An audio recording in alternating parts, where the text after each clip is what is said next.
Chapter 12. Nate. It's impressive how quickly you can get a flight out of London if you're prepared to ignore any figure and blindly hand over your credit card. Miraculously, my passport was in my pocket as my form of ID for the party. Not that I needed to use it to get in. We weren't even on the guest list. I left the party as soon as I saw Dad's name flash up on the screen. I hailed a cab and asked to be taken to the nearest airport. Apparently there was one right in the city. I tried looking for Stevie as I left, but it was hopeless. It was so busy in the ballroom that all the phone signal had been sucked into the void. Dad's call must have snatched the final collective bar of signal. Although now I'm waiting at the airport for my flight, that's all I'm left with. Time. I texted Stevie whilst I was in the taxi. I sent him the flight information once I'd booked in and offered to cover his ticket, but I just got a one-line response. Let me know you land, okay? He didn't even ask how Mom is. Stevie and I are a unit. We're brothers, two sides of the same coin. But sometimes, he can be a real dick. I leaned back against the cold plastic chair, trying to ignore the dubious glances of passers-by as they clocked me in my suit. I look like I've just run out of my own wedding. Stevie will be right where I left him, just quite a bit drunk on the dance floor with a stranger. He didn't give any of this a second thought. As always, it's me who has to pick up the pieces. Doesn't he think I'd rather still be at the party, chatting to a beautiful girl in the first normal, nice conversation I've had in months? Maybe even more than months? I cursed myself under my breath as the conversation passes in front of my eyes. I've spoken to girls in bars before loads of times, but this was different. She was different. I ran my fingers through my hair.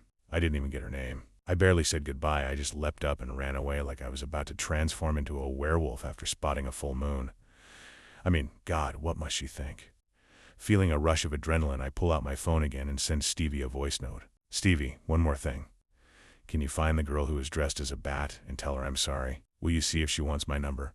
We were chatting before I had to leave. As soon as it swoops onto my screen, I feel a free song of embarrassment.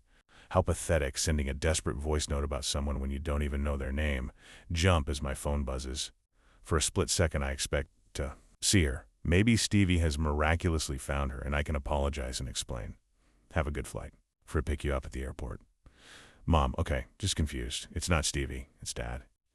I sigh as I finish reading the message and slip my phone into my pocket. I'm not an expert on life or death, but I think that dementia is possibly the cruelest way to lose someone you love. It happens so slowly. You feel like you're watching them gradually fade away, day by day. Then some days they remember everything about you, and it's like nothing has happened at all. And it was all a horrible dream. It fuels you with hope that the nightmare is finally over, and you have your person back. Sometimes it lasts a few days, a week even. Usually just long enough to trick you that everything is going to be okay. And then it sneaks back up on you again, pulls a bit more of the person away. That lovely, familiar conversation you had the day before is only a memory for one of you. I know we all think it, but I truly did think that my mom was invincible. She worked 2 jobs as we were growing up. She was on the school PTA and baked for every cake sale and fundraising event. She worked on the reception in a hospital and cut and colored people's hair in the evenings. Every night we'd have someone different round at our house, sitting in our kitchen with a cape wrapped around their neck. They'd chat away as Mom snipped and painted like they were best friends, no matter how well she really knew them. She had that knack with people. She made you feel like she'd known you forever. She made everyone feel safe in her calm, painy. She'd look after you. It crept up on us all. The thing is, you don't think you have to look out for it. Why would you? Everyone forgets things. I've misplaced my keys. I've forgotten to take the bins out. Did I turn the oven off? I think I have those thoughts every day. Doesn't everyone? How was I supposed to know that there were warning signs? That something cruel and relentless had gotten its teeth into Mom and was slowly dragging her away? She was diagnosed 5 years ago. By this point, Stevie had been in London for 5 years. I didn't expect him to move back to Manhattan, but I did expect him to visit more, which he didn't. We've never properly spoken about it. She was having a good day when I got offered the position in the London office and was adamant that I must take it. I hadn't told her the real reason I was going. She didn't know that Aunt Tell had been ignoring me for weeks, and I didn't want to worry her, so I made it sound like this big explore the city, exciting idea that I'd go to London to stay with Stevie, and she worried about Stevie.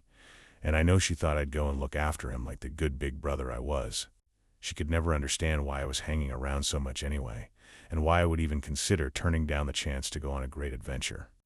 You can't really tell someone that the reason you don't want to go is because of them. because you're scared of what will happen if you do leave. That if you turn your back for a second, they might really slip through the cracks and you won't be there to catch them. Dad called this evening to say that she'd fallen down the stairs. Apparently, she'd been confused about where they started, and her legs didn't quite pick themselves up in the right way. She hit her head and every part of her body as she knocked each step on the way down. She was in hospital now. Dad was with her. He wasn't telling me because he expected me to come home, but he didn't try and stop me either. Dad wanted me to be in London as much as Mom did, but I saw the fear in his eyes when I told him I decided to go, like he'd have to deal with it all alone. Mom was always the carer of the family. Dad was the fixer. But he can't fix this. None of us can.